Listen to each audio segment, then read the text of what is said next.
All right, so we're Team 19, dDOSI Spectrum Analysis Unit. I'm Chris Woodall. This is Thomas Nadovich, Benjamin Havey, Andy Moe, and Caroline Ekchian. And our client is Professor Darren Roblyer. So a little bit of background. Digital diffuse optical spectroscopy is an imaging modality for medical use that measures essentially diffusion of light through skin. It's non-invasive, and it's sort of a good analogy would be sort of like a sonogram that gives different information. So instead of just density, it would also give like molar concentrations of different compounds and molecules. So it has applications in breast cancer diagnosis and treatment monitoring. And down, you kind of see like a little bit idea of what a detector might look like, where you have some source fibers, where you have some light, near-infrared light that's coming through.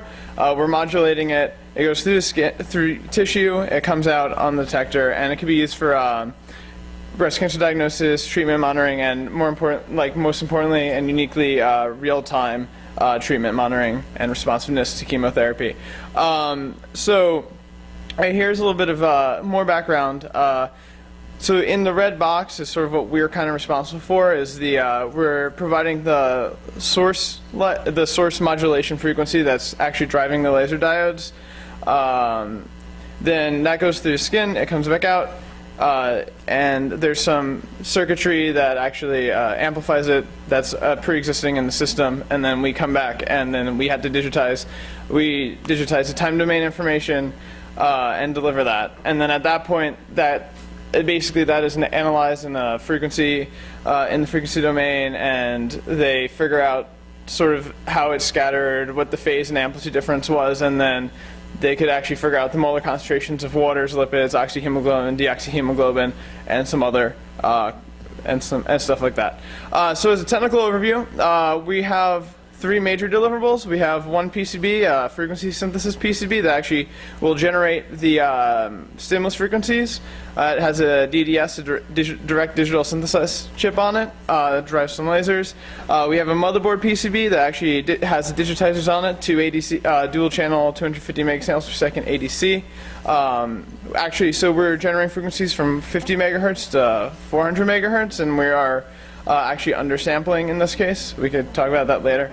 So then we have a microZ zinc module, which basically has an ARM core and a FPGA fabric around it to actually talk to the ADC in a fast manner. And also then we have that runs a Linux server, has a 1 gigabit per second Ethernet link, talks up to our software, to our user interface and client, DLL, and the GUI makes library calls to DLL. So here's a picture. That's actually the motherboard PCB on the bottom, and the DDS vertically, and the microZ. And here's a picture of the GUI, so those two things talk to each other. So I worked on the motherboard hardware design. It's a 4-layer PCB. It has a two-channel, 250 megasamples per second ADC. It is undersampling.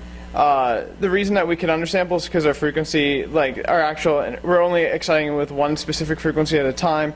The noise is relatively low, and so we could extract it. And actually, the error that you get in phase and amplitude is actually enough that they could still get enough granularity on the measurements that they want to get. It also does a clock distribution to drive the DDSs, so they all get clocks from the same source, and also all the connectors and related power are implemented on this board.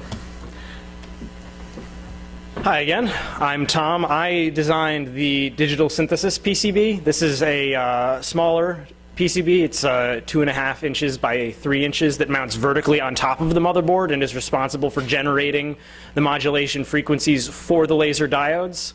But it does this by having a direct digital synthesis chip on it.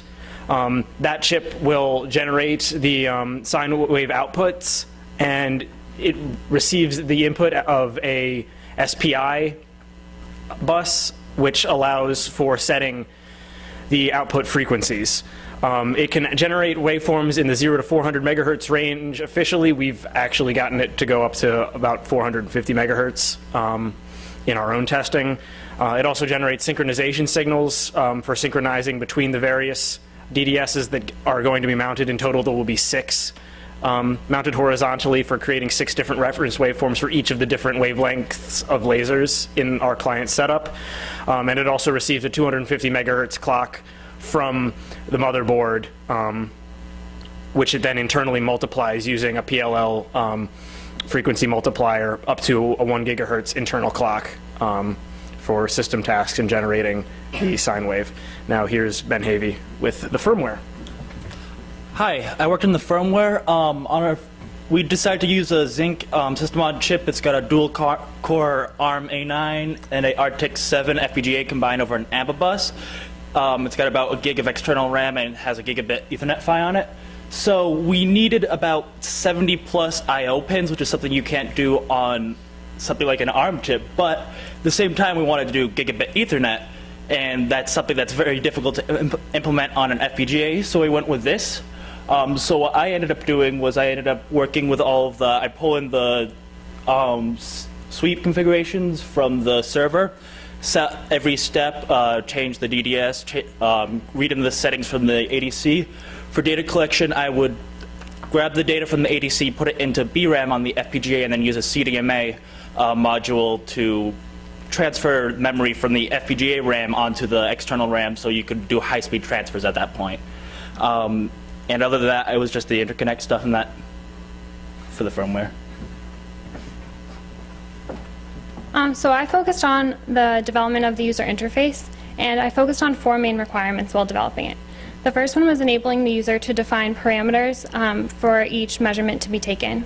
The second was integrating the interface with the communications protocol so that it could communicate with the server running on the motherboard and send the user-defined parameters, and also receive the data that the server was sending to it. Then this data that was received needed to be configured into an output data file that could be processed later on by researchers to perform different types of frequency domain analysis. Finally, we felt that it was important to provide the user with immediate feedback on the quality of data that they were receiving, and this was done by providing a plot of the raw data. And based on this plot, the user will be able to determine whether or not the system was, the equipment was set up correctly before running multiple experiments. My name is Andy, and my role was building a communications protocol for the client to communicate with the server hardware through using TCP. And what I did for the client was basically made a DLL for it so that the GUI can just make calls through it to send commands to the server. The server would parse these commands, and depending on what was in those packets, it would either send values in the control modules or maybe get data from the DMA to send back to the client. And this is basically an overall picture of what the packets look like. So for a client, it has like one format. The first byte is like a message type. Second byte is the address of, say, where they want us to write the data, and the third is the settings value. And the server can send like response packets, or can just send data packets. And currently we're getting a total throughput of 170 megabits per second, with about 200 megabits in the range for like just pure transfer. Next. So, and then we also have a video of it working. So this is, oh, there we go.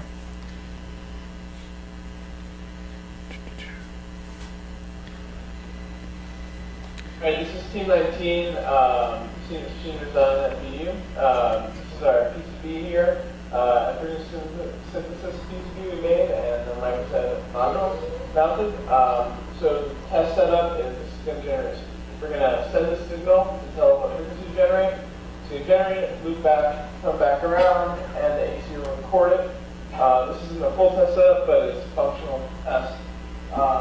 So if I go over here to the computer, and I have this profile set up. This frequency 1 megahertz, step size 1 megahertz, one step, one fill sample, number of steps 1. You could save settings, delete the profile, turn off flying, and set all location name information. Hit start. I'll actually see a signal coming through. Sine wave at 1 megahertz, like just 15 megahertz, and also send it and look at slightly different megahertz. It works. So the next slide starts with it works as well. So the system works. It has been tested. We actually brought it down to the lab, our client's lab, and they had the system set up with the network analyzer. We took the 2 SMA cables out of the network analyzer, brought them down, plugged them in our board, hit go, it worked, which was kind of good.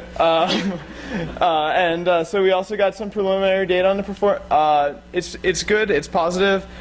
We haven't gotten through like the full getting like the actual scattering parameters out of the material yet, but we actually have all the frequency domain plots. It's just a matter of getting it all in the right format. I'd like to thank the BU ECE department and the senior design staff in particular, the BU Biomedical Engineering department, because it's where our client's from, and also some funding from there, the BU Center for Future Technologies in Cancer Care, and also the Boston University Electronic Design Facility, and particularly Eric Hazen and Chris Lawler, and also, of course, our customer, Professor Darren Roblyer.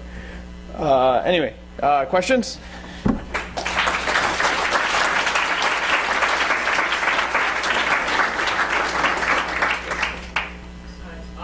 mentioned undersampling and the Nyquist, right? But I guess I might have missed something. I was wondering what the bandwidth of the signal you're measuring. Yeah, I could take this. So, if we want to look at terms of the total bandwidth of frequencies we will ever see, it goes from 50 megahertz. Well, it goes from 0 DC to 400 megahertz, and there's actually some cutoff. Around 500 megahertz, there's actually like a cutoff somewhere in the amplifier. So that's the total of what we would see. In terms of what we're exciting the system with, we will only see at one frequency with some. I mean, you have some phase noise. So not exactly at one point, but you're going to see like extremely narrow bands in terms of what we're interested in. And the thing is, if the noise is actually pretty low, the amount of folding you get and the amount of error you actually pick up, particularly in terms of amplitude, is very small for undersampling. For phase, actually, you get your error builds up a lot faster on phase, but so it's a relatively small bandwidth, and we're kind of taking advantage of the fact that we actually only care about a narrow band. There are dead spots though. Harmonics of the Nyquist rate are pretty much are at DC, and you can't get any useful information out of them. Actually, if we make a plot and we still plot those, we end up with like weird spikes because they end up being whatever. Does that answer your question? No. So I think this describes it as an optical system, or is it an optical system? Are you modulating a laser? Correct. So there is a laser which is at a set static wavelength. The amplitude of this light is then modulated based on the signal we generate. The laser is then shown into the tissue. The reflections back. We measure the amplitude. We measure the sort of amplitude and phase data of that, and store it. And what we're measuring is the amplitude of the light. So the amplitude will modulate in a roughly similar way to how our our output frequency modulates. Now, sometimes this might be higher than what our Nyquist would say our sampling rate is, but because we're only ever at any given point sampling in a very, very narrow bandwidth, specifically there's only exactly one frequency that we care about, harmonics will be created, or there will be sort of reflections in the signal when you take the Fourier transform. But because we already know what the frequency is of the signal we're looking for, we can look where we would expect to see those reflections and get the same data out from that as we could if we were actually sampling above. Because the Nyquist theorem postulates that you have to sample at twice your bandwidth, not twice, and our bandwidth is very, very small. Does that more explain it? More questions? Have you guys filled that up with all 6 drivers? We have not. That was due mostly to the fact that the DDSs take about 8 hours to assemble individually, and we're all pretty pressed for time. And also, they kind of cost a lot of money to order all the parts for. Yeah, we've tested them in all the slots. I mean, one of the slots had a problem, but it was a soldering issue. We fixed it.